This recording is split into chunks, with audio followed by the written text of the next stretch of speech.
sometimes you use the phrase angry with, mother, father, God, whatever. It sounds like the other person's the cause of it. They could be or might not be. If you get 30 people in a room and they're all angry, and they're all angry for they think different reasons, aren't they all experiencing the same emotion? Yes, but it's very important who you're experiencing it with. I mean, who you're projecting it at? Yeah, yeah. So here's God. Here's you. Let's say you're angry, but in this particular case, with God. But aren't you just experiencing anger and projecting on God? Isn't it just anger? God didn't cause it, did he? Yeah, see, now what you're trying to do is skip over again. You're trying to skip over... No, I'm not. Yeah. Because I don't see... You're getting all intellectual about my wording instead of listening to what's going on at the emotional level. But, and this is the danger that you have, Grant, is that you'd like to get... you'd like to understand it intellectually before you do it emotionally. Yes, but the trigger isn't important, is it? The trigger is very important. It tells you everything.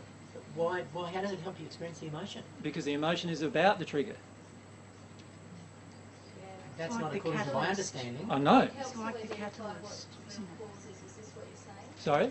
The nature of the trigger is helping you identify what the real source is. But isn't the source just the way I've been conditioned?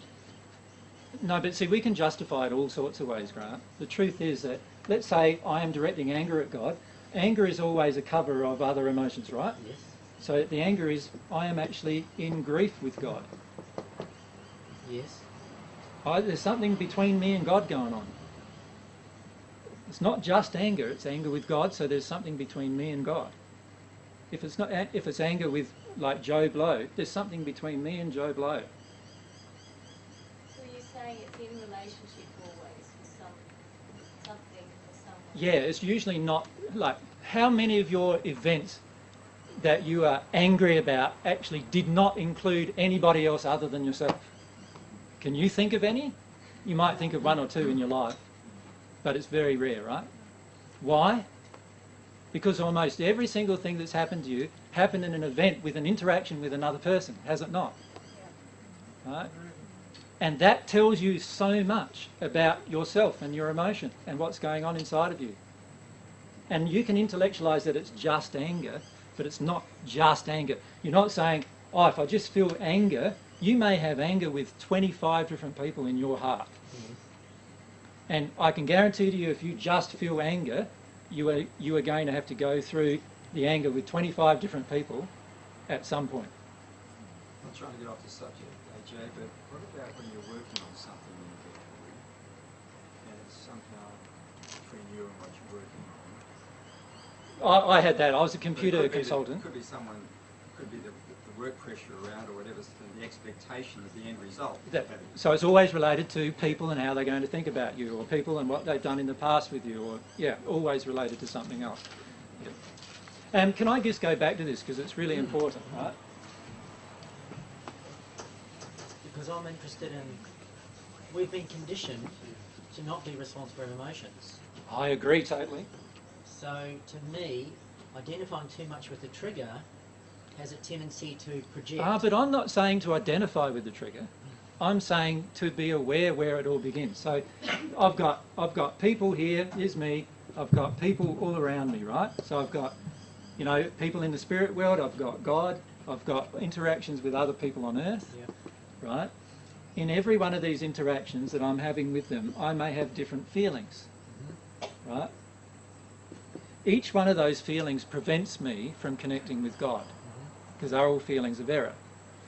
Now, when I say I am angry with God, it's just a statement of fact that I am in a state of blame with God. Right. Right? Now, I know it's wrong. Yeah. Do you follow me? Yeah. How many of you know, like, what's God done to you? A lot of people would say everything, and a lot of people would say nothing. Do you know what I mean? But whatever the reason, is that we will have feelings directed towards these people, entities, let's call them, right? Whether it's God, people in the spirit world, or our friends here on earth, or whatever. And what we're actually doing is that we can do two things with that. We can intellectualize it into, oh, I'm just angry. Or we can focus on what we're angry with and let us go down that road, because that's where our grief is. Or we could just experience the anger and let it take us to our grief. No, but it won't, most probably. Why? Because we're not directing it. It won't build to the point that we're actually connecting generally. It's not personal. No, it's not personal. And the truth is that every emotion in you is personal. Every emotion inside of you is personal. You know, like for yourself at the moment, there's lots of rage towards your father. You don't want to feel or experience that rage, right? So what you do is you just tell yourself, I'm angry. If I just deal with the anger, everything will be gone. But it's actually anger with Dad. And it's actually, there's this feeling of not wanting to take responsibility for that, for the grief within you that causes you to project the anger with Dad.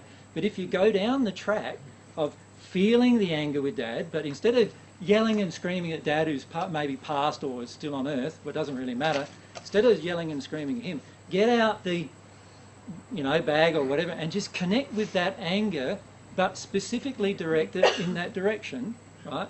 In the sense of feeling it inside of yourself that it's all to do with that thing, and then just allow yourself to really experience it. And what will happen is you'll then connect with the grief that's driving there's a lot of things driving the anger. There's the anger, and then there's the denial, which you'll connect to next, and then there's the grief that's underneath the anger, right? So what you'll do is you'll step down into those positions as you do that. Now, if you just stay in this, as the saying goes in a New Age term, you will not get down and down and down and down. You will actually just stay in it, and your body will tell you that you're not getting there. Your body will express to you, and your law of attraction will express to you that you're not getting there. So, you know, when you're dealing with an emotion and you really deal with it, your law of attraction changes. Instantly. Right? Instantly.